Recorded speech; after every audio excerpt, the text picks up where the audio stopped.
BBC news আন্তর্জাতিক সংবাদে আপনাকে স্বাগতম। শুরুতেই সংবাদ শিরোনাম, এরপর বিস্তারিত। ইরানে হামলা বিপজ্জনক হতে পারে, ট্রাম্পকে সতর্ক করলেন মার্কিন শীর্ষ জেনারেল। চীন থেকে জাহাজ বিধ্বংসী ক্রুজ মিসাইল কিনছে ইরান। ইরানে সামরিক হেলিকপ্টার বিধ্বস্ত হয়ে পাইলটসহ নিহত 4। তুরস্ককে কেন ইরানের চেয়েও বিপজ্জনক মনে করছে ইসরায়েল? এতক্ষণ শুনছিলেন সংবাদ শিরোনাম, এখন বিস্তারিত। আপনি যদি মুসলিমদের পাশে থাকতে চান তাহলে ভিডিওতে লাইক করে চ্যানেলটি অবশ্যই সাবস্ক্রাইব করে দিবেন এবং কমেন্টে জানিয়ে দিবেন আপনার মূল্যবান মতামত। এখন বিস্তারিত। ইরানে হামলা বিপজ্জনক হতে পারে, ট্রাম্পকে সতর্ক করলেন মার্কিন শীর্ষ জেনারেল। ইরানে হামলা করার জন্য মার্কিন নৌবাহিনী প্রায় প্রস্তুত। প্রেসিডেন্ট ডোনাল্ড ট্রাম্পের নির্দেশ পেলেই আরব সাগর থেকে ঝাঁকে ঝাঁকে যুদ্ধবিমান ও ক্ষেপণাস্ত্র উড়ে যাবে ইসলামী প্রজাতন্ত্রের ভূমিতে। তবে সম্ভাব্য আক্রমণ যুক্তরাষ্ট্রের জন্য কোনো সাফল্য বয়ে আনবে না, বরং দীর্ঘমেয়াদে দেশটি মহাবিপদের মুখে পড়তে পারে বলে ট্রাম্পকে সতর্ক করেছেন মার্কিন শীর্ষ জেনারেল। মার্কিন সংবাদ মাধ্যমে খবর অনুযায়ী জয়েন্ট চিফস অব স্টাফের chairman general Dan Caine president ট্রাম্পকে ইরানের বিরুদ্ধে আগ্রাসন চালানোর বহুমুখী বিপদ সম্পর্কে সতর্ক করেছেন। তিনি জানান, হামলা করলে একটি ব্যয়বহুল এবং দীর্ঘমেয়াদী সংঘাতে জড়িয়ে পড়ার প্রবল আশঙ্কা আছে। সোমবার 23 ফেব্রুয়ারি দ্য ওয়াশিংটন পোস্ট এক প্রতিবেদনে জানায়, কেইন হোয়াইট হাউস এবং পেন্টাগনে গোলাবারুদ ও সরঞ্জামের ঘাটতিসহ মিত্রদের সমর্থনের অভাব নিয়ে উদ্বেগ প্রকাশ করেছেন, যা মার্কিন সেনাদের ঝুঁকিতে ফেলতে পারে। একইভাবে দ্য ওয়াল স্ট্রিট জার্নাল উল্লেখ করেছে যে পেন্টাগনের কর্মকর্তারা সম্ভাব্য মার্কিন ও মিত্রবাহিনীর ক্ষতি এবং ইরানের অভ্যন্তরে হামলা চালালে মার্কিন আকাশ প্রতিরক্ষা ব্যবস্থা নিঃশেষ হয়ে যাওয়ার বিষয়ে সতর্ক অবস্থানে আছেন। যুক্তরাষ্ট্রকে একটি দীর্ঘস্থায়ী দ্বন্দ্বে জড়িয়ে পড়ার বিষয়েও সতর্ক করেছেন কেইন। চীন থেকে জাহাজ বিধ্বংসী ক্রুজ মিসাইল কিনছে ইরান। ইরানে হামলা করার জন্য আরব সাগরে যুদ্ধবিমানবাহী রণতরী আব্রাহাম লিঙ্কন মোতায়েন করেছে যুক্তরাষ্ট্র। এমনকি একই কাজে ব্যবহৃত বিশ্বের বৃহত্তম রণতরী জেরাল্ড আর ফুড ইসলামী প্রজাতন্ত্রের পানিসীমার কাছে নেওয়া হচ্ছে, যেটি ইতোমধ্যে ভূমধ্যসাগরে চলে এসেছে। এই 2 জাহাজ দিয়ে ইরানকে ধ্বংস করার ইচ্ছা পোষণ করেছেন মার্কিন প্রেসিডেন্ট ডোনাল্ড ট্রাম্প। তবে এসব রণতরীকে ওয়াশিংটন যত ভয়ঙ্কর করেই উপস্থাপন করুক না কেন, তাতে কিছুই যায় আসে না বলে বরাবরই বলে আসছে তেহরান। এতদিন বিষয়টি নিয়ে ভাবনায় ছিল খোদ যুক্তরাষ্ট্রসহ দেশটির মিত্ররা।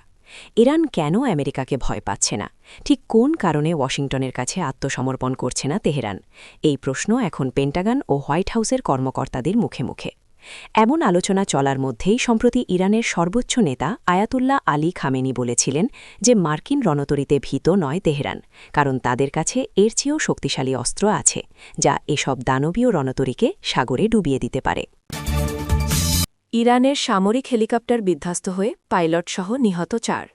ইরানের সেনাবাহিনীর একটি হেলিকপ্টার বিধ্বস্ত হয়েছে, এতে 2 পাইলটসহ 4 জন নিহত হয়েছে বলে স্থানীয় সংবাদমাধ্যমগুলো জানিয়েছে। প্রাণ হারানো অপর 2 ব্যক্তি স্থানীয় ব্যবসায়ী। আজ মঙ্গলবার 24 ফেব্রুয়ারি সকালে দেশটির ইস্পাহান প্রদেশের দোরচে শহরে এ দুর্ঘটনা ঘটে। ওই এলাকায় সেনাবাহিনীর একটি বড় বিমান ঘাঁটি আছে। প্রাথমিক ধারণা অনুযায়ী যান্ত্রিক ত্রুটির কারণে হেলিকপ্টারটি দুর্ঘটনার শিকার হয়। রাষ্ট্রীয় টেলিভিশনে প্রচারিত ফুটেজে দুর্ঘটনাস্থলে ধ্বংসাবশেষ এবং জরুরি সেবাকর্মীদের আগুন নেভাতে দেখা গেছে। ইরানের আর্মি অ্যাভিয়েশন ট্রেনিং সেন্টারের বিবৃতিতে নিহত সেনা সদস্যদের পরিচয় নিশ্চিত করা হয়েছে। তারা হলেন পাইলট কর্নেল হামিদ সারবাজাদ এবং কো-পাইলট মেজর মোজতবা কিয়ানি। তুরস্ককে কেন ইরানের চেয়েও বিপজ্জনক মনে করছে ইসরায়েল? পশ্চিমা সামরিক জোট ন্যাটোর অন্যতম প্রভাবশালী সদস্য তুরস্ক। দেশটির সঙ্গে আমেরিকা ও ইউরোপের দেশগুলোর সম্পর্ক বেশ উষ্ণ। তবে রিসেপ তাইয়েব এরদোগান নেতৃত্বাধীন দেশটিকে হুমকি মনে করছে যুক্তরাষ্ট্রের ঘনিষ্ঠ মিত্র ইসরায়েল। শুধু তাই নয়, মধ্যপ্রাচ্যে ইরানকে ইহুদিবাদী ভূখণ্ডটি যতটা না ঝুঁকিপূর্ণ মনে করে, তার চেয়েও বেশি উদ্বিগ্ন আঙ্কারাকে নিয়ে ইসরায়েলের সাবেক প্রধানমন্ত্রী নাফতালি বেনেট, যিনি প্রধানমন্ত্রী বেনিয়ামিন নেতানিয়াহুর প্রধান প্রতিদ্বন্দ্বী হিসেবে আগামী সাধারণ নির্বাচনে অংশ নেবেন। তিনি সম্প্রতি বলেন, কাতারের সমর্থনে তুরস্ক ইরানকে হটিয়ে ইসরায়েলের প্রধান কৌশলগত হুমকি হিসেবে আবির্ভূত হচ্ছে। তার এই কথা কেবল অন্য কোনো শত্রু সম্পর্কে সাধারণ সতর্কবার্তা নয়, বরং তার এ মন্তব্য একটি গভীর উদ্বেগের প্রতিফলন।